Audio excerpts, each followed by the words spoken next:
अस्सलाम वालेकुम। तीसरा तरीका डेटा साइंस को पढ़ाने का वो ये है कि आप मासिव ओपन ऑनलाइन कोर्सेज़ कर लीजिए। कोर्सेरा से कर लीजिए, यूनिवर्सिटी से कर लीजिए।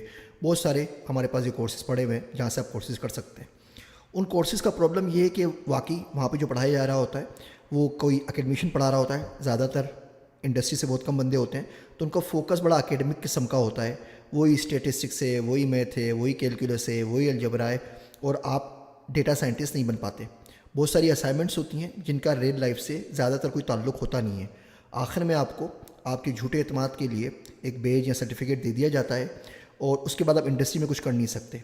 मैं इतना इसके ऊपर तनकीदी जायज़ा इसलिए ले रहा हूँ कि मैंने 176 से ऊपर मूक्स पे सर्टिफिकेशंस किए हैं, कोर्सेज़ किए हैं पिछले 3-4 सालों के अंदर। सर्टिफिकेशंस तो खैर अलग हैं, और उसके बाद पढ़ने के बाद, देखने के बाद ये मैं कोर्स बना रहा हूँ और ये बात कर रहा हूँ ताकि मुझे पता हो कि IBM क्या पढ़ा रहा है, कोर्सेरा क्या पढ़ा रहा है, यूडेमी के ऊपर क्या है, लिंडा के ऊपर क्या है, यूडेसिटी के ऊपर क्या हो रहा है, ताकि आपको बेहतरीन चीज़ आपको दे सकें।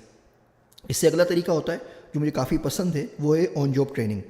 आप थोड़ी सी चीज़ें अपनी CV में लिख के, थोड़ा बहुत पढ़ के इंटरनेट से आप जॉब के लिए अप्लाई कर देते हैं। डेटा एनालिस्ट की, डेटा साइंटिस्ट की आपको जॉब मिल जाती है और आप जॉब पे रहते हुए सीखने लग जाते हैं। ये सीखने का बहुत आसान और बहुत अच्छा तरीका है कि आप किसी और से पैसे लेके सीख रहे होते हैं बजाय इसके कि अपने पास से पैसे खर्च करें। इसमें प्रॉब्लम खाली एक ये है कि आपका विजन बड़ा मायोपिक हो जाता है। आपकी जो एक्सपर्टीज़ होती है वो एक पर्टिकुलर एरिया में होती है। मिसाल के तौर पे अगर आप दराज के साथ काम कर रहे हैं और वहाँ डेटा साइंटिस्ट हैं, तो दराज में जो ऑनलाइन कस्टमर्स आ रहे हैं आपको खाली उसका ही पता होगा।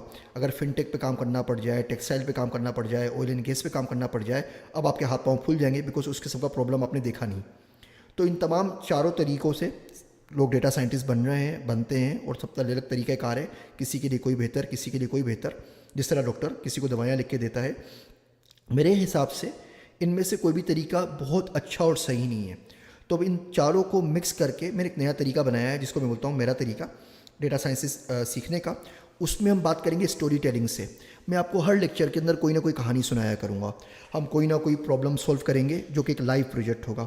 हम गेस्ट लेक्चर्स को मदऊ करेंगे और वो इस काबिल इंशाल्लाह होंगे कि आपको कुछ सिखा सकें। मैं आपको हर लेक्चर के अंदर कुछ ना कुछ बुक्स रिकमेंड करूँगा, कुछ PDF अपलोड कर दूँगा, बहुत सारी मैं आपको केस स्टडीज़ दूँगा, और वो केस स्टडीज़ वो होंगी जिनसे आप रिलेट कर सकें। मिसाल के तौर पे हम बात करेंगे इंडिया में आधार कार्ड की, हम बात करेंगे बूज एलन की फील्ड स्टडी गाइड की, हम बात करेंगे दराज की, हम बात करेंगे ट्रेक्स की, हम बात करेंगे फूड पांडा की। वो स्टार्टअप्स और वो कंपनीज़ जो आपको अपने आसपास में नज़र आती हैं, ताकि आप उनको देख के वैसा कोई काम कर सकें।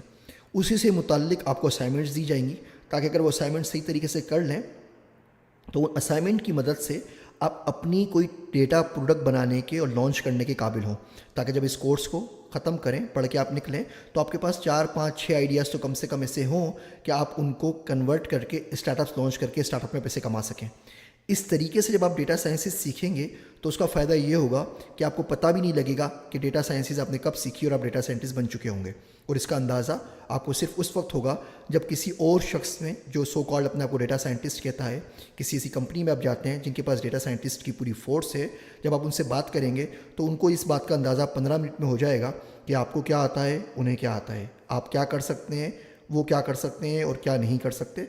और फिर आप मुझे पेट भर के या हाथ उठा के दुआएं दे रहे होंगे, और उसका मैं आपसे एडवांस में शुक्रिया अदा करता हूँ।